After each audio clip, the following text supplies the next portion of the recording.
আপনি কতদিন ধরে এই গরু রাখেন? আমি গরু রাখি কিছু না হলে 30 বছর।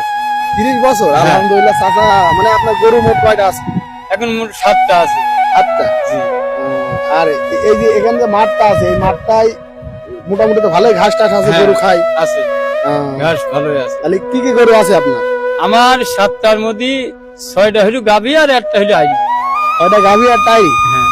তাহলে আপনার বর্তমান বাসাটা কোন জায়গায়? এটা আমার বাসাটা কাইকিলা হাই স্কুল প্রাইমারি স্কুলের কাছে। ওই কাইকলি তো হ্যাঁ, স্কুলের কাছে? এই যে এখানে। আচ্ছা, তাহলে এখন বর্তমান আপনি ওই মাঠে আছেন? হ্যাঁ, চকের মাঠে। এখন আর কোন মাঠে যাবেন? আমি এই যে রাস্তার উপর চলে যাবো রাখতে। তাহলে এই যে মাঠে গরু চড়াবার আছেন আপনি, এই গরু কয়টা পর্যন্ত আসেন, মানে বাড়িতে বাড়ান কয়টায়? আর গরু এই মোটামুটি জহরের নামাজ পড়ি 2:30টার দিক চলে আসি আবার ওই আসরের সন্ধ্যা লাগলে বাড়ি চলে? না, ওই আসরে আজান পড়লে 20 মিনিট মতো